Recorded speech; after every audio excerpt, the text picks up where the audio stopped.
성도 여러분 안녕하십니까? 주님의 복된 예언의 말씀을 살피는 별미 요한계시록 시간입니다.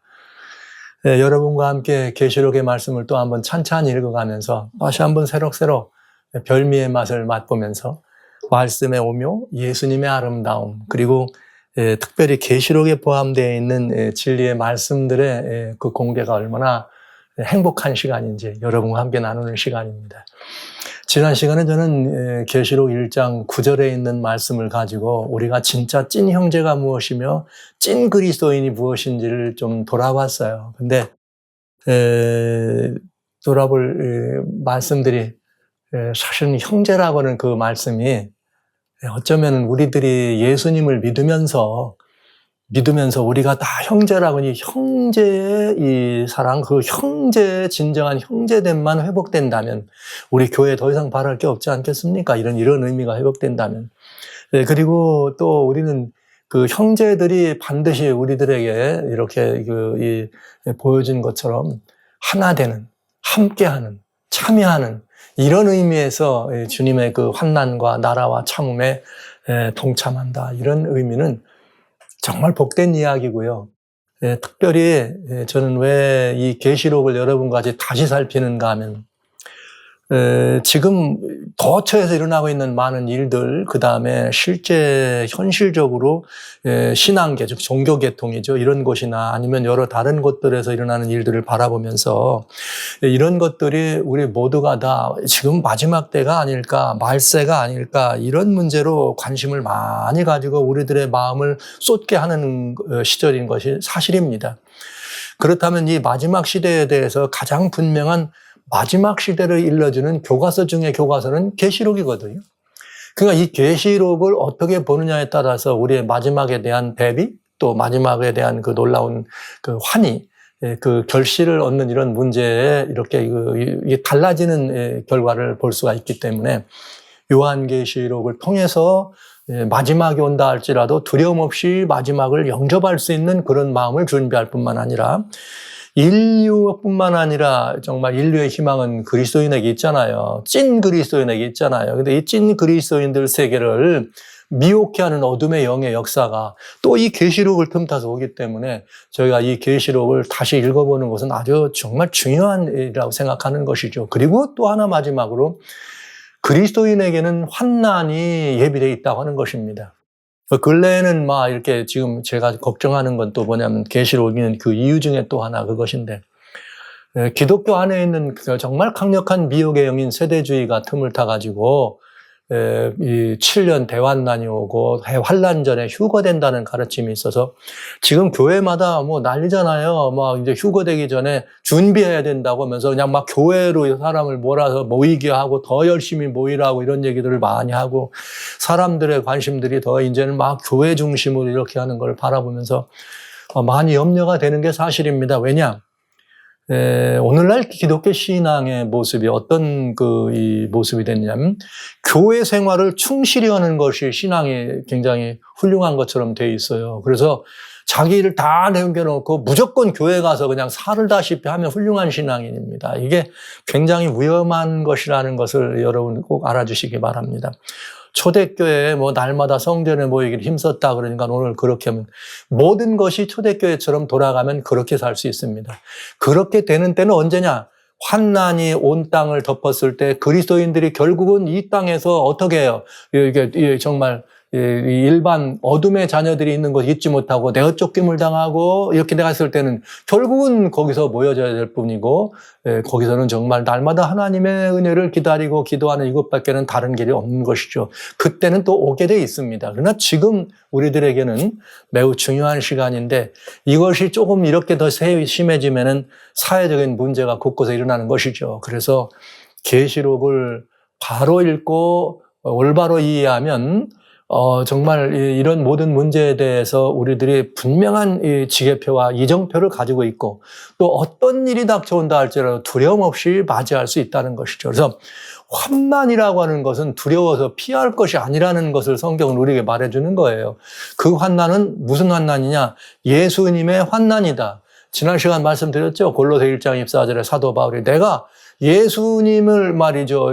남은 고난을 내 몸에 채우려고 한다. 그 이유는 교회를 위해서 그렇다. 이렇게 되어 있거든요. 그것처럼 우리들에게는 주님의 남은 고난에 참여해야 될 매우 중요한 명분도 때로는 의무도 때로는 그것을 기쁨도 베드로 장로가 말했던 것처럼 사도 베드로는 우리가 환난이나 이 시험 당할 때 이걸 뭐하라? 불같이 오는 시험 할 때 기뻐하라. 우리 이런 의미를 가지고 우리의 신앙을 오히려 더 돌아보고 강하게 할 필요가 있다는 사실을 말씀드리면서 여전히 1장 9절에 있는 말씀을 좀 여러분과 같이 맞춰야 되겠습니다. 나 요한은 너의 형제여 예수의 환난과 나라와 참음에 동참하는 자라. 그러면서 하나님의 말씀과 예수의 증거를 인하여 반모라는 섬에 있더라. 이렇게 되어 있습니다. 그러니까 여기 두 가지 아주 중요한 게 있어요. 하나님의 말씀과 예수의 증거를 가진 사람은 찐 그리스도인이에요. 찐 기독교는 뭐가 찐 기독교의 핵심이냐? 하나님의 말씀과 예수의 증거입니다. 이 말씀과 예수의 증거 위에 하나님의 교회가 서 있는 것이죠. 이것이 없다면 그건 찐 기독교가 아니라는 것이죠. 그러니까 하나님의 말씀과 예수의 증거를 가지고 있으면 무슨 일이 벌어져요? 환난에 혹은 핍박에 혹은 사람들로부터 조롱이든지 내어쫓김의 대상이 된다고 하는 것이에요. 참 이상한 일이죠. 때로는 교회가, 때로는 이 기독교가 여러 곳으로부터 웰컴 환영받는 때도 있었지만 긴 시간 동안 참된 그리스도인들은 긴 시간 동안 이 기독교는 아주 오랜 시간 동안 핍박에 핍박을 연속해 왔던 것을 알 수가 있습니다. 역시 구약도 마찬가지였죠. 참 하나님의 백성은 늘 그런 환난과 핍박이 있었다. 그러니까 주님을 따른다 아니면 그 하나님 백성이 된다고 하는 것은 핍박을 안 받는 사람들이 아니라 환난을 안 받고 시험이 없는 것이 아니라 그 사람들에게는 어둠의 세력으로부터 다른 형제들이에요. 그러니까 어둠의 세력들로부터 오는 우리가 형제를 지키는 자야 해가면서 버려진 가인의 후예와 같은 다른 형제들로부터 다른 이 형제 패들, 소위 말하면 옛날에 한국 시골에서 말하면 형제 패들이죠. 다른 형제 패들로부터 가인 패들이죠. 부터 뭐가 와요? 압박과 이런 것들이 있을 수밖에 없다. 그러나 하나님 백성들은 그것을 견딜 힘을 주시고 그것을 피할 힘을 주고 견딜 힘을 주시고 이길 힘을 주시는 것이 그리스도인이다. 이렇게 생각하시면 환난과 압박이나 이런 모든 것들 때문에 그거 오기 전에 우리는 헐딱 휴거되니까 걱정 없다고 하는 이런 그 미혹에 여러분 노출되지 않을 수 있다는 사실을 말씀을 드릴 수밖에 없는 것이죠. 여러분 이 시절이 우리들에게 가져다주는 여러 가지 많은 어려움이 있는 것이 사실입니다. 그러나 그럴지라도 찐 그리스도인, 찐 기독교는 뭘 가진 사람이 돼야 되느냐? 하나님의 말씀과 예수의 증거를 가진 사람이 돼야 하는 것이죠. 그러니까 여기 오늘 여러분과 같이 조금 더 보기를 원하는 것은 찐 기독교는 누구를 말하느냐? 하나님의 말씀과 예수의 증거가 살아있는 교회가 참 기독교다. 이렇게 말씀을 드리겠습니다. 근데 여기 이제 이 계시록에 이 하나님의 말씀과 예수의 증거라는 이 말씀이 5번 등장해요. 여러분, 여기 요한이 여기 계시록을 쓸 때 1장 3절에 내가 본 것 곧 하나님의 말씀과 예수의 증거라 이렇게 말했습니다. 요한 계시록은 자체가 하나님의 말씀과 예수의 증거가 기록된 것이죠. 그렇다면 하나님의 말씀이 또 말씀과 예수의 증거가 같이 포함돼서 기록됐다는 말씀은 이 굉장히 중요한 의미가 있어요. 여기 1장 9절에도 하나님의 말씀과 예수의 증거를 가졌더니 반모란 섬으로 쫓겨나더라. 이렇게 돼 있죠. 그런가 하면 계시록 14장 12절에는 또 무슨 말이 있느냐.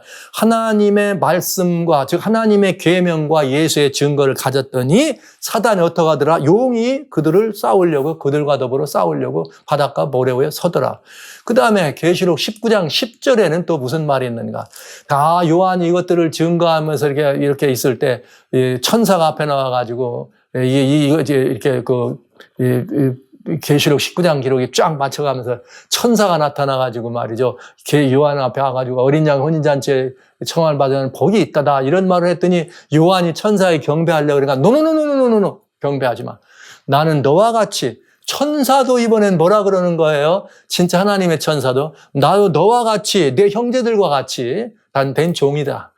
뭘 가진 종이냐? 예수의 증거를 가진 종이다. 이렇게 표현했습니다. 그런가 하면 계시록 20장에 보면 뭐가 나와요? 하얀 백보자 심판정이 나올 때 그 심판정 위에 서 있는 사람들 가운데 누가 있느냐? 짐승과 짐승의 우상에게 그 표를 받지도 않고 경배하지 않은 사람들 때문에 그다음에 하나님의 말씀과 예수의 증거를 인하여 목배임을 받은 자라 이렇게 돼 있어요. 예. 그러니까 하나님의 말씀과 예수의 증거를 가진 이것이 5번이나 등장하면서 요한계시록 속에는 뭐가 있느냐? 다 핍박받더라. 어둠의 세력에서 핍박받더라. 그러나 무슨 일이 벌어지더라?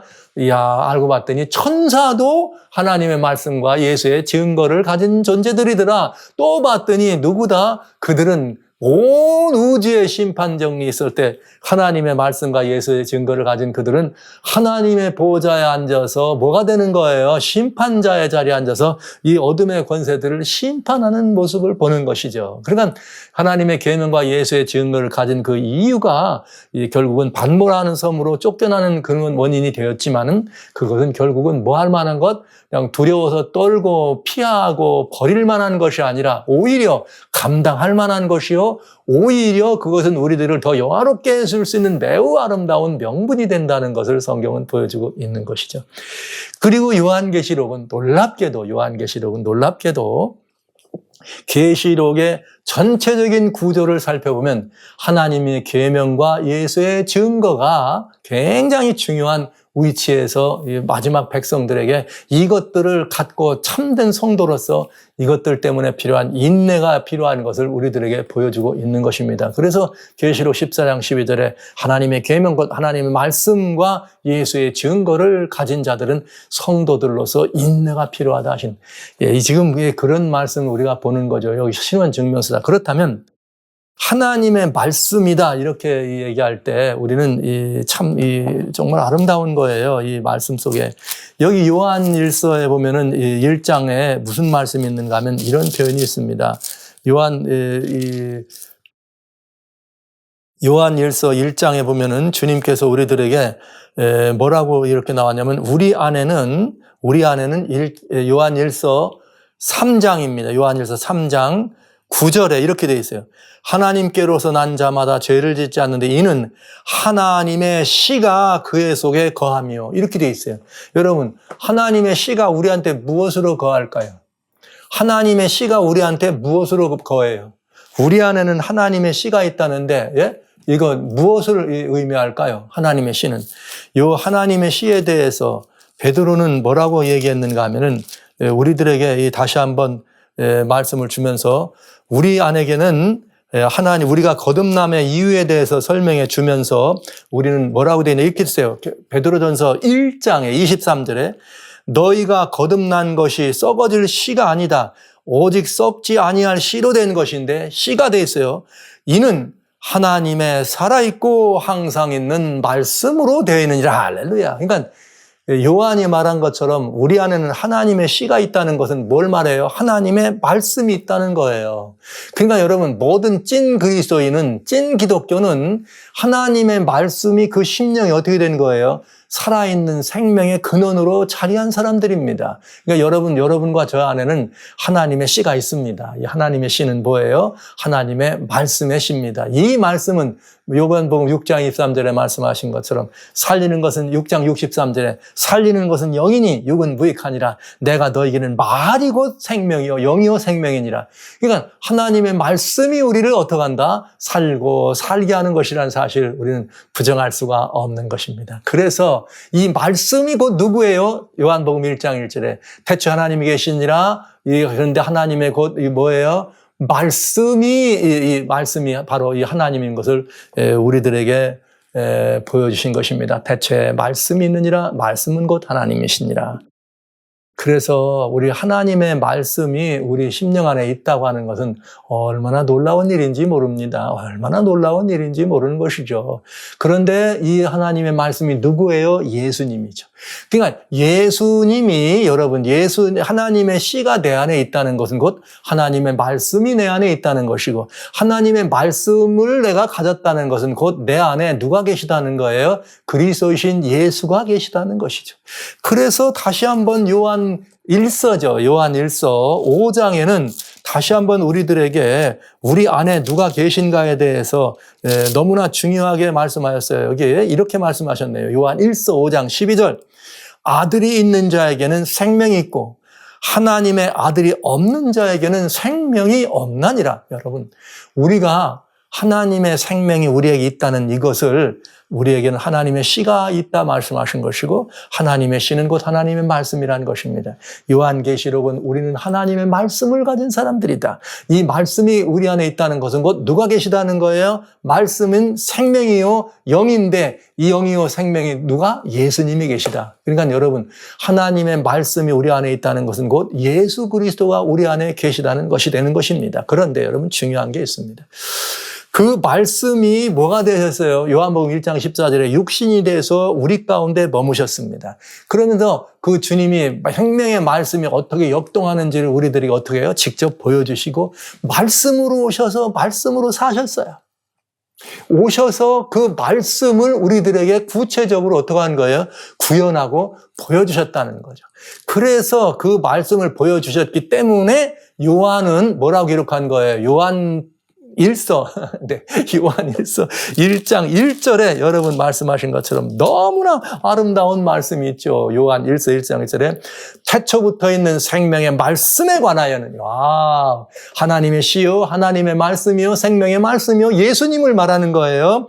태초부터 있는 생명의 말씀에 관하여는 우리가 들은 바요.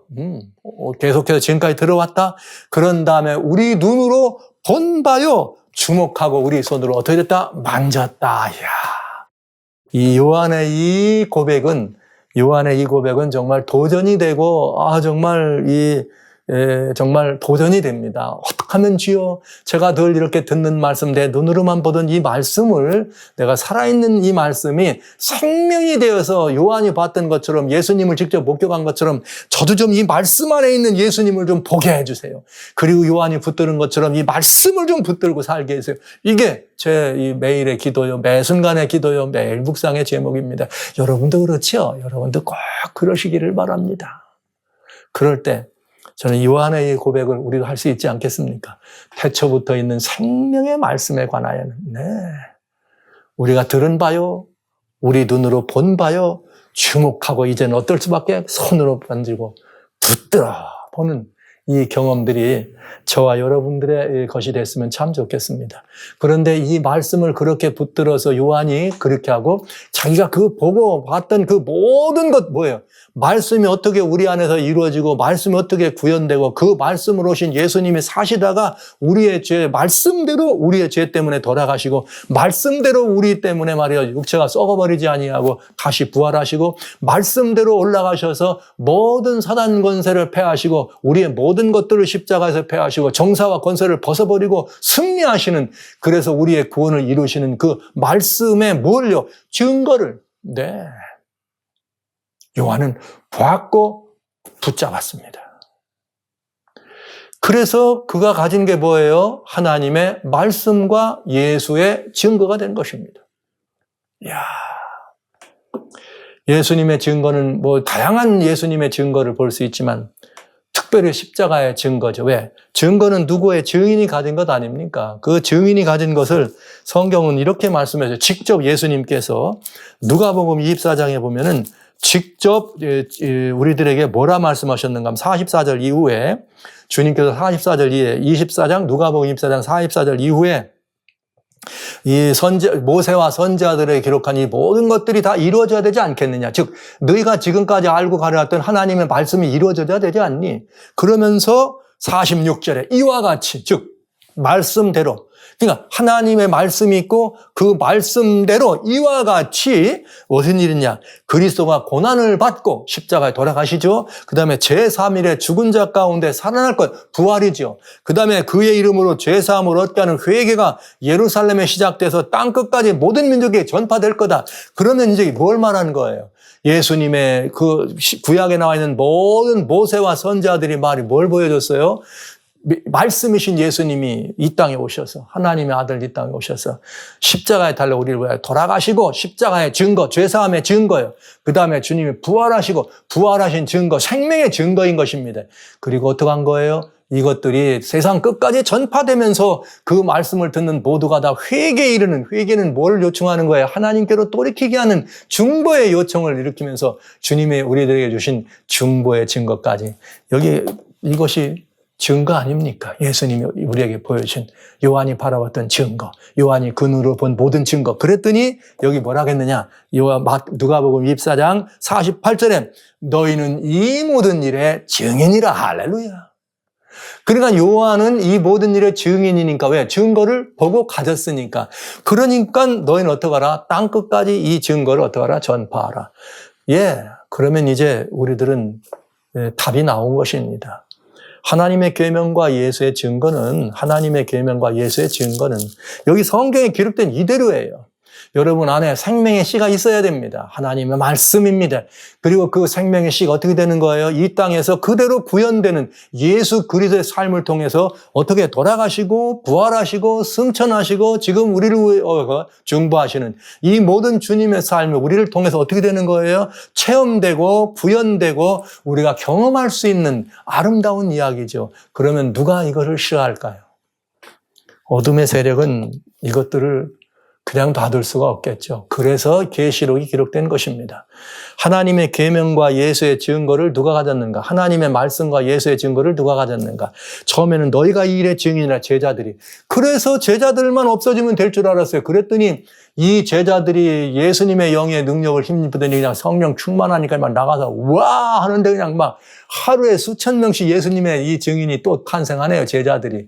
결국 사단이 기겁을 한 거죠. 결국은 사단이 말이죠. 어떻게 하면 이것들을 잠재울 수 있을까? 한 것이 뭐예요? 미혹과 핍박이었다. 그래서 요한계시록은 사단이 어떻게 교회를 미혹하고 사단이 어떻게 교회를 핍박했는가, 즉 증거를 가진 사람들을 어떻게 했느냐? 핍박했다. 증인들을. 왜냐? 그 증거를 없애려고. 그러니까 하나님의 말씀과 증거를 없애는 것이 사단의 뭐예요? 살 길입니다.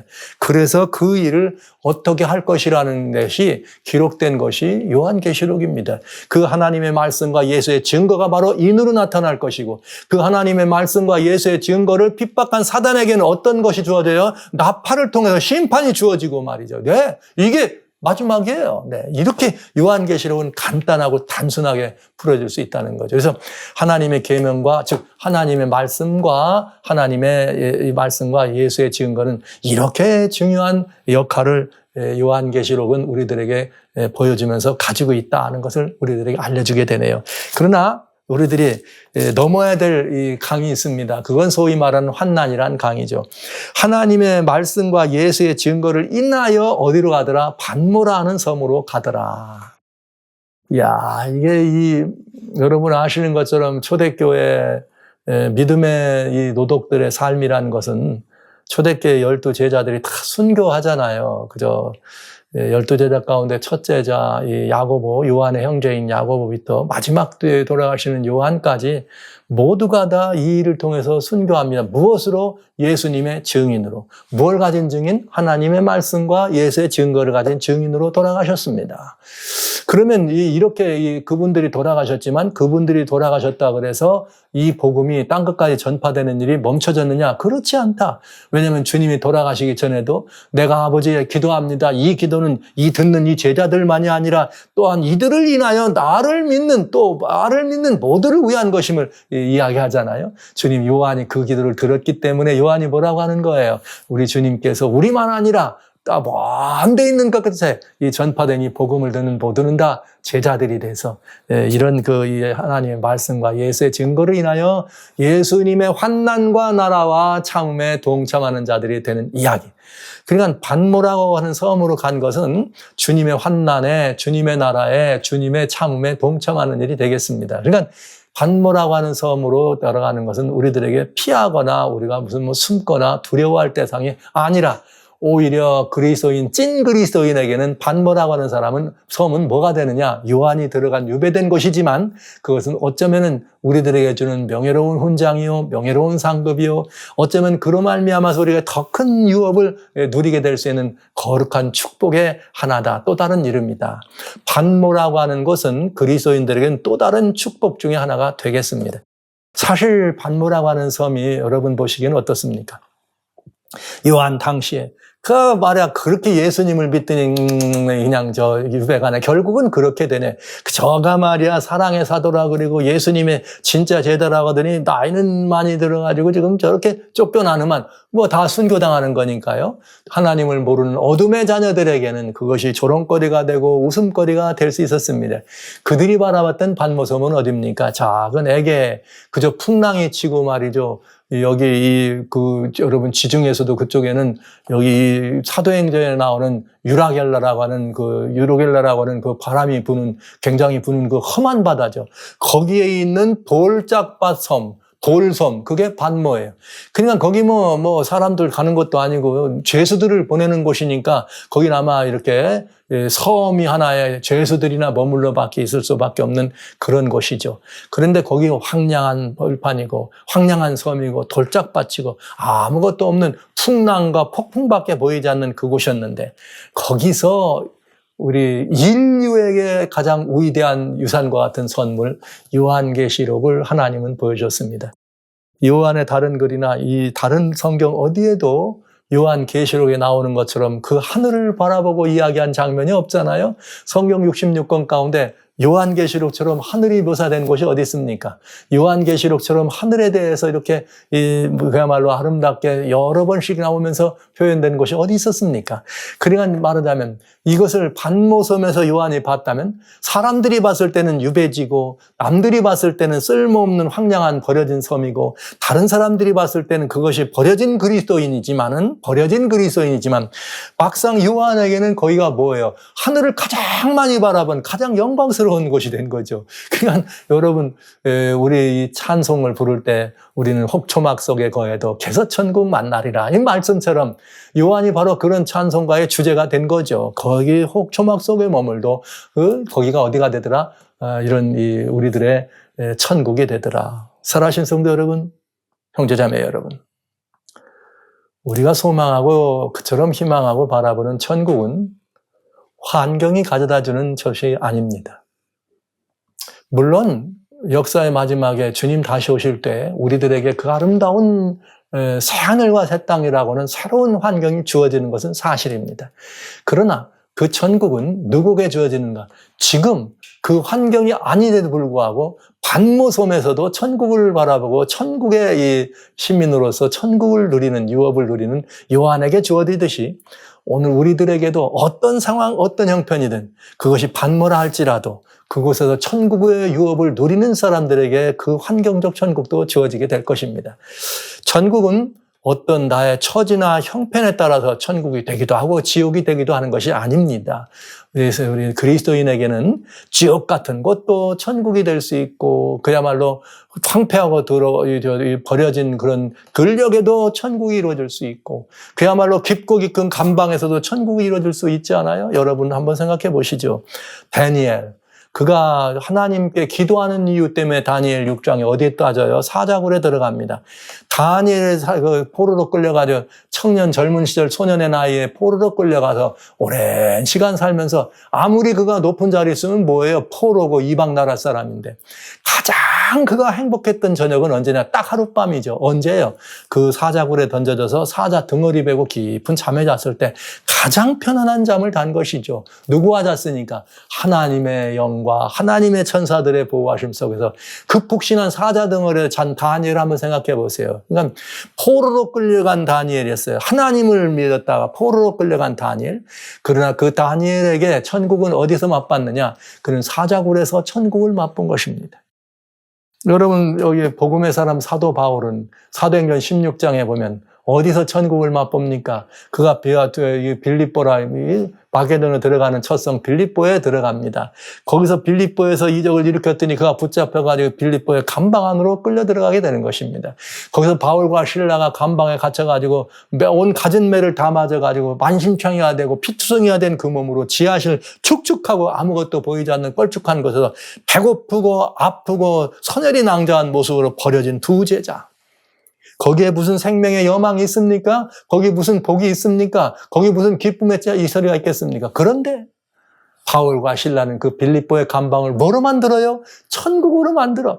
거기서 찬송을 하면서 막 그 하나님을 찬양했더니 뭐가 벌어져? 지진이 나고 막 감방이 깨지는 난리법석이 일어나네.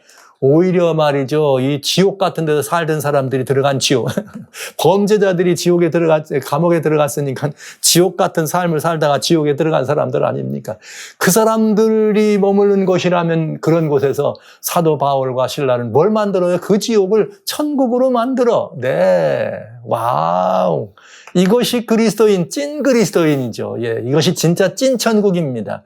여러분, 그리스도인이 이 땅에서 맛보는 찐 천국은 어딘가? 여러분과 제가 오늘날 어쩌면은 잠시 뒤에 말이죠. 하나님의 계명과 하나님의 말씀과 예수의 증거를 가졌다는 이유 때문에 이 세상 사람, 어둠의 세력들로부터 우리가 핍박을 받고 조롱을 받든지 쫓겨남을 당하든지 뭘 사고 팔지도 못하든지 아니면 뭐 거기 나와가지고 경배하지 않으면 죽게 한다고 해서 우리가 피난처에서 홀홀 이렇게 궁벽한 곳으로 돌아가는데 아무것도 거기에 무슨 지금까지 누렸던 말이죠. 호의호식은 고사하고 지금까지 누렸던 안락함은 고사하고 지금까지 우리가 살아왔던 여러 이런 것들은 고사하고 그런 아무런 여망이 없는 곳에 우리가 던져졌을 때 어쩌면 우리는 거기서 뭘 만날 수 있어요? 천국을 만날 수 있다. 어떻게 하면 되는 거예요? 여기 요한이 얘기했네요. 요한은 반모에서 천국을 봤습니다. 사랑하신 성도 여러분, 저는 이런 꿈을 꿉니다. 여러분과 제가 마지막 말세 때 그 재앙이 이렇게 와지죠. 이 세상의 모든 것들이 재앙에 떨어졌을 때 세상의 많은 사람들이 다 온 땅에 물이 피로 변하고 말이죠. 온 땅에 말이죠. 막 그 태양이 뜨거워지고 지진이 나서 다 죽겠다 할 그때 하나님의 품 안에다 보호받는 우리들에게는 거기서 혹 어디에서요? 옹벽한 산골이나 혹 어디서 머물지라도 우리는 개서천국 만나리라. 살아신 성도 여러분, 놀라운 일 아닙니까? 이것이 우리들에게 주어진 미래에 우리들에게 주어진 놀라운 보상입니다. 그리고 천국은 미래의 보상이 아니라 바로 지금 현재의 보상입니다. 여러분 한번 돌아보시기 바랍니다. 우리가 지금까지 예수님을 믿고 살아오시면서 여러분 쭉 한번 보세요. 여러분 쭉 보시면 여러분들이 지금처럼 먹고 사는 문제 아무 문제 없고 잘 살고 모든 것들이 다 평안한 지금 행복하죠. 예수 믿는 게 말이죠. 정말 잘 차려진 옷을 입고 말이죠. 하나님의 날에 말이죠. 주님의 날 찬양도 하고 교회도 나가고 때로는 내가 있으니까 좀 돕기도 하고 선교지도 가고 뭐도 하고 그런가 하면 삶의 누림도 있어서 이것도 하고 저것도 행복하시죠. 여러분 많이 행복하시죠. 그게 여러분들에게 천국같이 느껴지십니까? 아니면 여러분 혹시 지금에 이르기 위해서 그 예전에 하루에 투잡을 뛰신 분도 있고 아니면 하루 24시간이 짧게 일을 하시고 밤잠을 못 자고 여러 많은 일을 하지만 그러면서 가진 여러 가지 힘든 일이 있어서 말이죠. 어린아이가 여러분이 이제 한참 더 젊으셨을 때 여러분 우리 한국 사회가 전후 이후에 말이죠. 그 많은 고난이 앞장서서 굉장히 살아가기가 했고 저 생존의 여망이 불투명했던 그런 시절이 있었잖아요. 그때 말이죠. 잘못하면 연탄 가서 돌아가지고 온 식구를 죽는 이런 일이 있을 때 그저 식구들의 안위를 위하여 식구들의 평안을 위해서 어머니 아버지가 된 여러분들이 말이죠. 그저 밤잠을 설치고 일을 해가고 말이죠. 때로는 아픈 아이들 병원 갈 병원비가 없어가지고 그저 무릎을 꿇고 눈물 흘리면서 주님의 이름을 부를 때 그때 여러분 그 어렵고 힘든 와중에도 그저 하나님 정말 부르고 싶어서 그 고난의 짐을 지고도 그저 주님 앞에 나가서 무릎을 꿇고 주여 할 때 여러분의 마음속에 밀려오는 그 평안이 더 천국이었습니까? 지금 잘 갖춘 마디로 가서 할 때가 더 천국의 분위기를 맛봤어요? 아니면 그 어렵고 힘든 때 여러분 주님을 찾을 때 마음에 더 큰 천국을 누렸습니까? 그게 여러분의 반모 아니었나요? 그러나 우리들에게 모든 그리스도인들에게는 꼭 한번 요한의 반모와 같은 반모섬이 우리들에게 주어질 것입니다. 왜냐하면 하나님의 계명과 예수의 증거를 가졌으니까요. 성경은 우리들에게 똑같이 말하시네요. 하나님의 말씀과 예수의 증거를 가진 그들은 어디로 가는 경험이 있다? 환난과 뭐에? 이 참음에 참여해야 될 필요가 있다고 하는 것이죠. 그래서 이것은 우리들에게 여러분들은 세상 사람들이 볼 때는 환난입니다. 세상 사람들이 볼 때는 핍박입니다. 그러나 그리스도인에게는 그것이 천국이라는 사실, 요한의 반모처럼 우리의 삶의 천국이라는 사실을 부디 기억해 주시기 바랍니다. 네, 저도 이렇게 주님을 이렇게 영화롭게 섬기는 이런 일이 얼마나 행복한지 모르겠어요. 그러나 저 주님을 이렇게 이 가족도 함께 섬기면서 아주 오래전에 이렇게 이 목사가 되기 전에 이렇게 청년 남녀로 이 아내를 만나서 가정을 가지고 조그마한 이 서울에 있는 수원 옆에 있는 신갈이라고 하는 조그마한 곳에서 그저 이렇게 이 작은 이 작고 초라한 교회를 섬긴 적이 있습니다. 지금 제가 이렇게 이 목사가 아닌 여러분 목사가 아닌 그저 성도로서 그저 나름 열심 있는 집사로서 아내와 함께 어린 아들 하나를 등에 업고 내려가서 이렇게 그 교회를 섬긴 적이 있습니다. 사실은 그해 1월 1일 아침에 아내와 함께 제가 아내에게 아이를 없게 하고 지가 없지 말이죠. 저 불암산에 올라가는 눈 덮인 불암산에 눈길을 이렇게 파해가지고 다른 사람 걷지 않은 발자국 나지 않을 때 가야 또 그것도 또 좋다고 아내를 깨워가지고 같이 그렇게 그 눈 덮인 불암산에 올라가서 하나님 어떻게 하면 제가 정말 주님 뜻대로 잘 살 수 있을까요? 기도 많이 하는 시간 가지고 그것도 날춘 날말 1월 1일 날 또 왜 이렇게 기도하면 또 눈물이 나왔든지 그러니까 온 얼굴을 가지고 또 둘이 또 이 손잡고 애기는 업은 채로 뚫렁뚫렁 내려왔지요. 내려오다 보니까 한 존경하는 목사님께서 저희들로 하여금 신갈이라고 하는 이 교회를 좀 이렇게 돌봐줬으면 좋겠다는 권면을 하셔서 강일로 저희가 내려가서 그저 아내와 함께 살고 있던 조그마한 그때만 해도 이게 전세방 하나 있는 그거를 이렇게 주인에게 우리가 꼭 갑자기 좀 걸음을 옮길 일이 있다 그렇게 얘기하고 그 전세를 빼서 돌아올 길을 만들어 놓으면 안 된다. 배수진을 치자. 그래서 이렇게 소속돼 있던 교회에 드리고 그냥 내려갔습니다.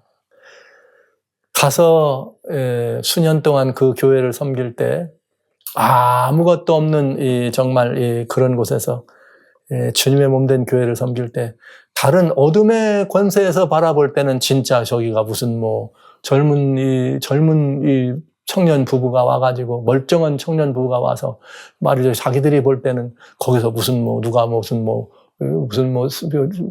교회를 이렇게 하고 있다 그래서 해주는 것도 아무것도 없으면서 그저 열심히 그 일을 섬기고 살 때 얼마나 우스워 보였겠어요. 늘 그저 그런 남루한 그런 삶을 사는 것 같고. 물론 저희들 삶도 그때는 참 쉽지 않았습니다. 어떤 때는 저희들이 끼니 걱정을 해야 될 때가 있고, 그런 경우도 여러 번 경험을 하면서, 정말 주님의 날이 오면 아내와 함께 이렇게 또 성도님들을 다닐 때 저희가 자전거가 있어서 자전거 앞에 어린아이 실는 자그마한 의자를 하나 붙여가지고 뒤는 아내를 싣고 저는 또 아이를 앞에다 싣고 자전거를 타면서 성도님들 방문도 하고 또 주의 날 아름다운 날이 시작되면 또 이렇게 산에 올라가서 뒷동산에 올라가서 일몰 예배도 드리고 환송하는 일몰 예배도 드리고 나름 정말 복된 시간을 가졌어요. 그런데 여러분 다른 안목으로 봤을 땐 그것이 참 고적하고 힘들고 고통스럽고 견디기 어려운 상황처럼 얼마나 형편없으면 젊은 이 부부가 살아가는데 끼니가 없어가지고 말이죠. 밥을 굶습니까? 아이 우유값이었을 그런 상황까지 떨어지면서도 그렇게 하나님 믿겠다고 그렇게 사는 것이 그렇게 좋아 보이지 않았겠죠? 그 눈에는 저희가 환난이요. 그 눈에는 저희들이 살아가는 모습이 환경의 반모섬일 수 있었습니다. 그러나 오늘날도 이 시간에도 벌써 이제 많은 시간이 흘러서 지났습니다만 수십 년이 지난 지금도 아내와 제가 이렇게 주님께 기도하며 신앙생활을 가지고 함께 얘기할 때는 그때 우리는 정말 주님과 더불어 행복했다 이런 표현을 합니다.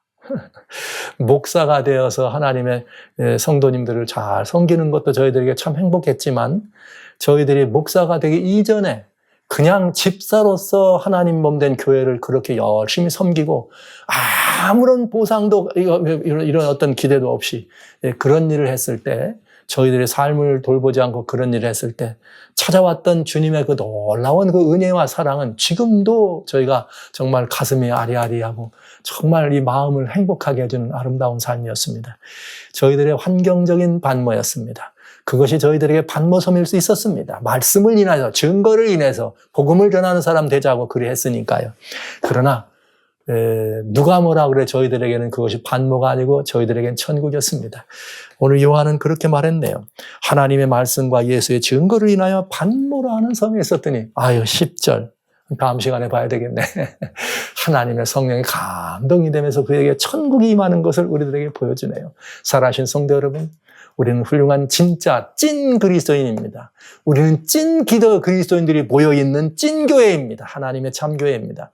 그들에게 하나님의 말씀과 예수의 증거는 아주 중요한 그들의 생명, 하나님의 씨앗임을 명심 또 명심해 주십시오. 이 하나님의 씨만 우리 심령에 있다면 우리가 어디에 혹 초막 속에 거해도 개서천국 만나리라. 반모로 갈지라도 개서천국 만나리라. 사자굴에 떨어질지라도 개서천국 만나리라. 빌립보의 감방 지하 감방에 떨어졌을지라도 개서천국 만나리라. 우리들이 임하게 우리 앞에 닥쳐올 혹시 모를 그것이 웅벽한 산골이든 아무 여망이 없는 그런 평벽한 들일지라도 우리들의 미래에 다가올 환난이 있다 할지라도 우리는 개서천국 만나리라. 그것이 우리의 환경적 반모섬이지만 우리는 사람들이 볼 땐 반모지만 우리에게는 천국이라는 사실을 기억하면서 하나님과 함께 말씀과 예수의 증거를 가지고 그것 때문에 하나님의 놀라운 은혜로운 천국의 아름다운 영을 마음껏 누릴 수 있는 삶이 예비된다면 그 또한 우리 기대해 볼 만하지 않습니까?